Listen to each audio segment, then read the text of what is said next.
Hello students, tenth के maths to higher order thinking question series में question number 24 हम देख रहे हैं। लेकिन ये क्वेश्चन नंबर 24 हमारे नवनीत स्वाध्याय क्वेश्चन पेपर नंबर 5 का क्वेश्चन 4 का पहला है। ठीक है, तो जो थोड़े से कठिन स्तर के क्वेश्चन होते हैं वो हम देखते हैं इस सीरीज में। तो अब तक हमने 23 प्रश्न कर चुके हैं। 23 बहुत ही इम्पोर्टेंट और हायर ऑर्डर थिंकिंग क्वेश्चन हैं जो आप लोगों को प्रैक्टिस करते रहना है। चलो हम ये क्वेश्चन 4 का पहला प्रश्न देखते हैं जो पेपर सेट नंबर 5 नवनीत के स्वाध्याय में पूछा गया है। तो इसमें हम क्या पहले करते हैं, क्वेश्चन पढ़ते हैं। क्वेश्चन पढ़ना बहुत ही जरूरी है। त्रिभुज एबीसी में रेख एक्स वाई समांतर भुजा बीसी है। यदि एम और एन क्रमशः रेख वाई तथा रेख एसी के मध्य बिंदु हैं तो सिद्ध करो कि त्रिभुज ए एक्स एम समरूप है त्रिभुज ए बी एन और साथ में एक्स एम समांतर है बी एन।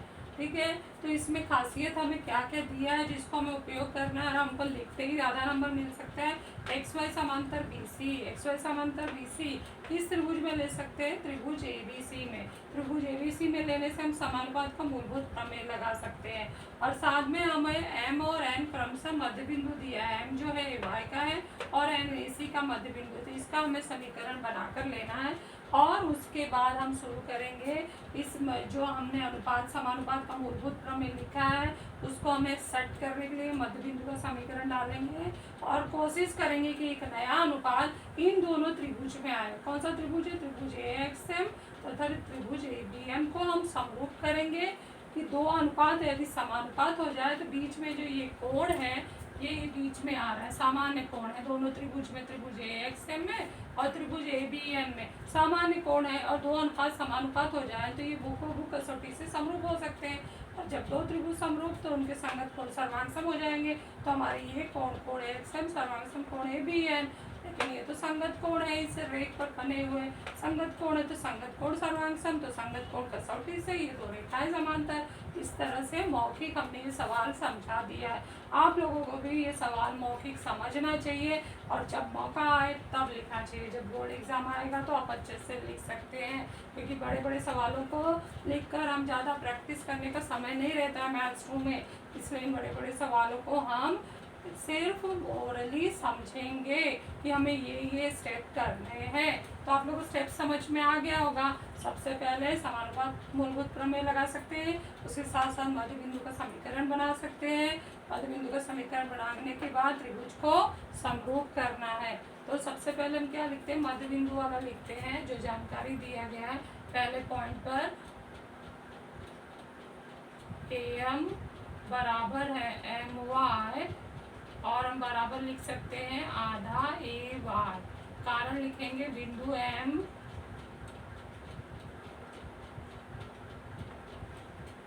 ए वाई का मध्य बिंदु है।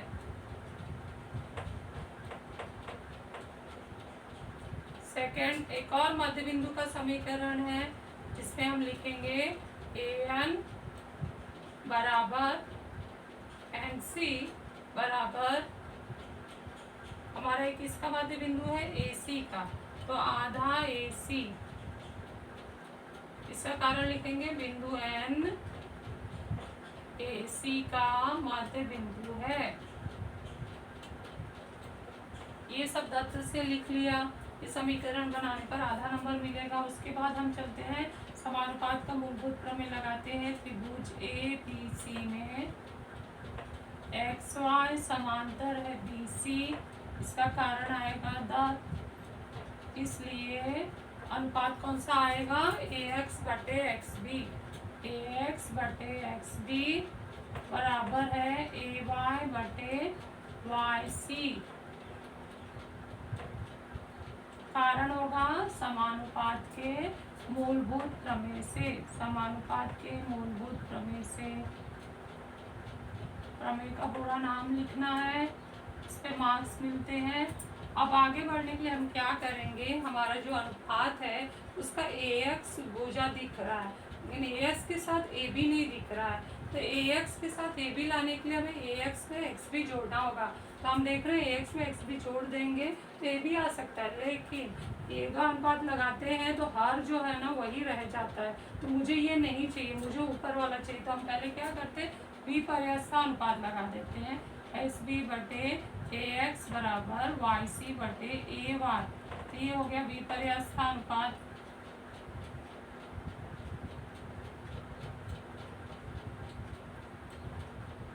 आप लगाएंगे योगानुपात एक्स बी धन ए एक्स बटे एक्स बराबर वाई सी धन ए वाई बटे ए वाई, कारण होगा योगानुपात से। तो इससे जो भुजा चाहिए वो हमें मिल सकता है। तो एक्स बी धन ए एक्स जोड़ेंगे तो ए बी आएगा, ए बी बटे ए एक्स बराबर वाई सी धन ए वाई जोड़ेंगे तो क्या आएगा, ए सी बटे ए वाई। कारण क्या लिखेंगे, ए डैश एक्स डैश बी है, एक रेखी है, और ए डैश वाई डैश सी भी एक रेखी है। लेकिन पुनः देखो कि हमारा त्रिभुज ए एक्स एम का ए एक्स ऊपर भुजा है, ये त्रिभुज पहले आ रही है और ये भी बाद में आ रही है। तो फिर ऊपर विपर्यस्ता अनुपात लगा देते हैं, एक्स को ऊपर ले जाते हैं, ए बी को नीचे, फिर ए वाई को ऊपर, ए सी को नीचे। तो कारण होगा विपर्यस्ता अनुपात से।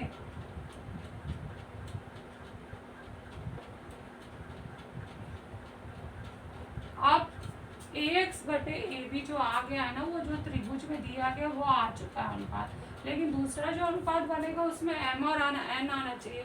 तो वो लाने के लिए हम क्या कर सकते हैं, यहाँ से समीकरण का उपयोग कर सकते हैं कि ए वाई जो है, ए वाई पे ए एम बराबर एम वाई, अर्थात ए वाई बराबर हो जाएगा 2 ए एम। तो 2 ए एम लिख देते हैं, ए वाई की जगह पे 2 ए एम। और ए सी क्या है, ए एन बराबर एन सी। तो ए सी हम 2 ए एन लिख सकते हैं उसकी जगह पर।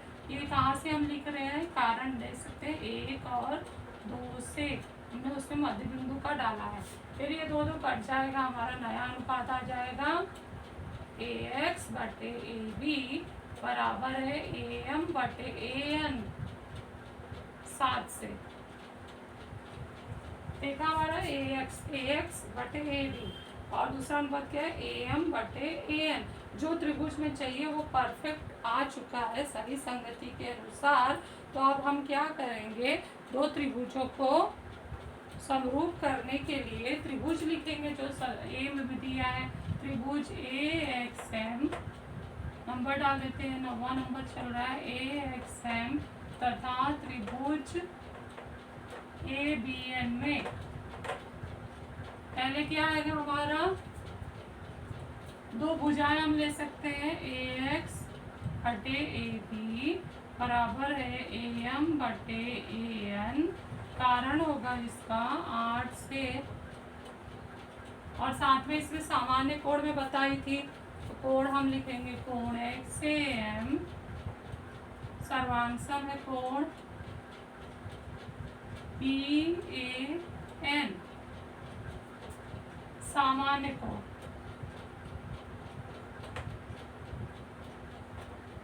दसवें नंबर पर इसलिए त्रिभुज ए एक्स एम समरूप हो गया त्रिभुज ए बी एन।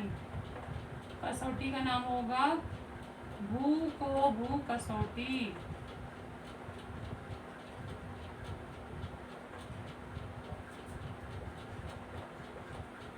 अब इसका हम संगत कोण लेते हैं, तो हमारा एक साथ आ चुका है, उसको बॉक्स बना देते हैं, त्रिभुज ए एक्स एम समरूप हो गया त्रिभुज ए बी एन।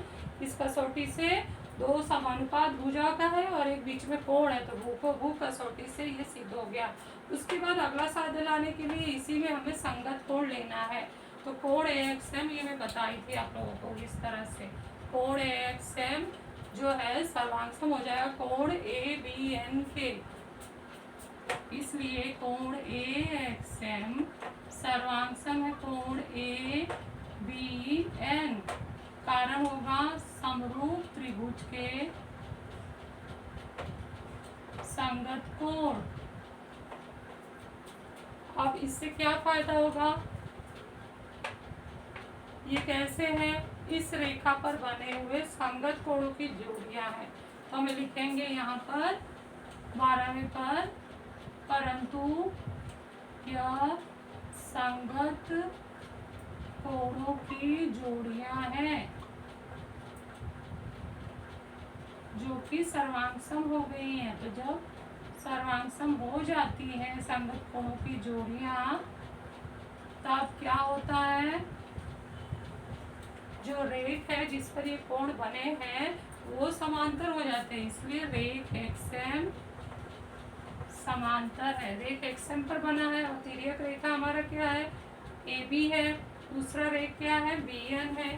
समांतर रेख बी एन, कारण होगा इसका संगत कोण कसौटी से। तो इसी तरह से हमने एक ही बार में दो साध्य सिद्ध कर दिया। एक त्रिभुज का समरूप जोड़ी लिया, उसके बाद उसी में एक समरूप संगत कोण लेते हुए वो त्रिभुज के संगत कोण बन गया और संगत कोण बनते ही हमारा दूसरा साध्य सिद्ध हो गया। रेख एक्सएम समांतर है रेख बी एन। तो आप अच्छे से समझ के इसके कर लीजिए। Thank you.